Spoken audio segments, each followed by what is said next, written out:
Now, y'all, Atlanta's music scene just hit DEFCON 1 again. Lil Baby shook the city and the whole internet when he brought out none other than YFN Lucci during his Wham tour stop in Atlanta, like out of nowhere. For those who've been paying attention, this wasn't just a surprise appearance. It was warped energy. Because baby, when Lucci walked on that stage, 1,000 eyebrows lifted, and one of them was definitely Young Thug's.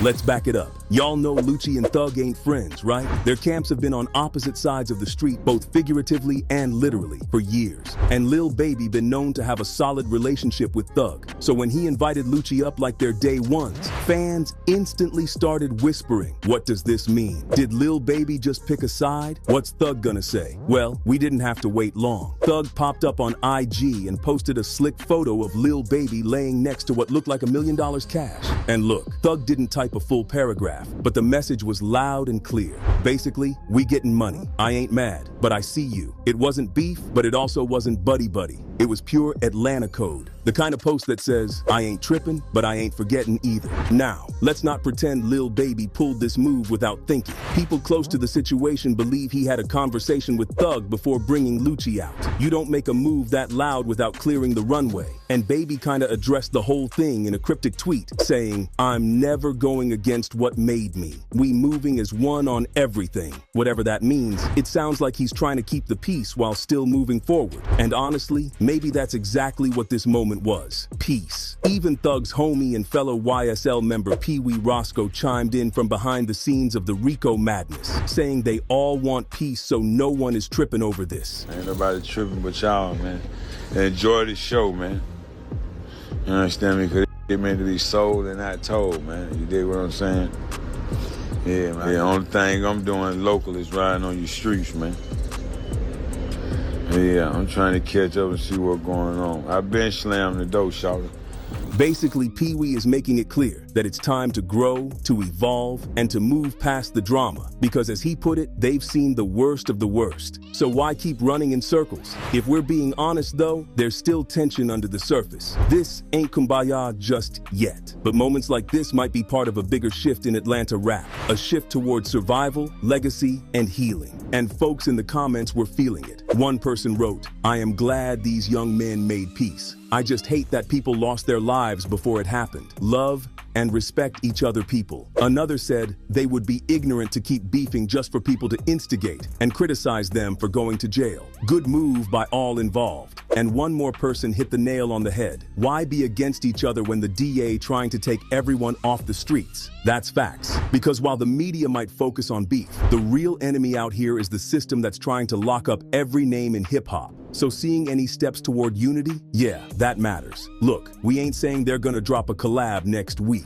but this might just be a sign of maturity, of strategy, and of knowing when it's time to let go. So while fans keep speculating and the blogs run wild, just know this. Lil Baby's move wasn't messy, it was a message. And Young Thug, he heard it loud and clear. The new wave is peace, and the real ones are catching on. Stay tuned, y'all. This story ain't over. Y'all, it's not looking good for Lil Durk right now because the judge just shut him down. Again, Durk showed up to court with a $4.5 million bond offer, thinking he might finally get a taste of freedom before trial. But the judge, he was not having it. They always say anytime they keep denying bonds, it's like, why they keep denying a bond if it's like a slam dunk case? The judge would not grant bond to the rapper, whose real name is Durk Banks. And the details that came out in court, from secret flights to Dubai, to threats against witnesses, to ties to multiple murder-for-hire plots, this is deeper than we thought. Let's break down how Lil Durk allegedly tried to escape justice and why the feds are making sure he's not going anywhere.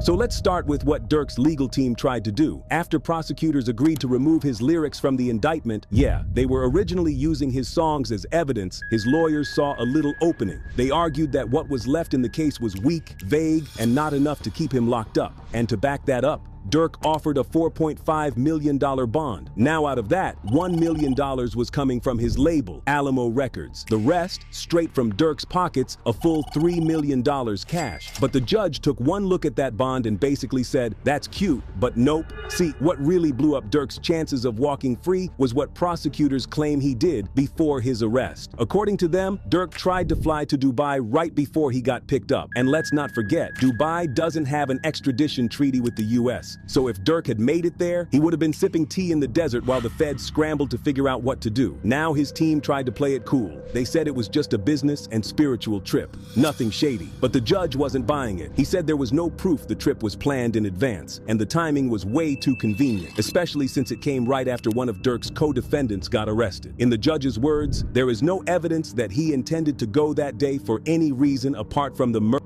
and resulting arrests. So basically, he saw it as a flight risk move, plain and simple. Now, about that $4.5 million bond, the court straight up said it wouldn't make Durk think twice. Here's the thing, $3 million might sound like a lot to us, but for Durk, the judge said it's only a fraction of his net worth. If he fled, he could still sit overseas and make money off his music. Like, he could lose the bond, drop a deluxe album and make it all back. And that $1 million from the label, the judge said it holds no moral weight. That's a corporation, not a friend, not a family member. Durk wouldn't feel bad about burning them if it meant freedom, and just when it couldn't get more serious, the judge hit Durk with another blow. Turns out, in a separate murder-for-hire case out of Chicago, one that Durk hasn't even been charged in, new evidence popped up. That evidence allegedly shows Durk tried to place a bounty on a witness's family member. So now, the judge says Durk isn't just a flight risk, he's a danger to witnesses too. In his words, defendant uses his money, influence, and power to endanger individuals whom he perceives as a threat. That line alone tells you everything. The court is treating Durk like a boss, not just a rapper, and they're not playing with him. Now, after the decision, Durk's attorney, Drew Findling, put out a statement. He said, while we are disappointed in the court's ruling, we remain confident that the truth will come to light when this case is tried in front of a jury. And he didn't stop there. Durk Banks is innocent of these allegations and will be fully exonerated. So they're still holding strong on the not guilty front. But let's be honest, with the way this case is shaping up, the road ahead is looking rough. So now we wait. Durk's trial is set for October. Until then, he's sitting in that jail cell. No bail, no studio, no freedom. And if the feds really got what they say they do, this could be the biggest fall we've seen since, well, you know who. Make sure to smash that like button, hit subscribe, and keep those notifications on, because this trial, it's gonna be a movie.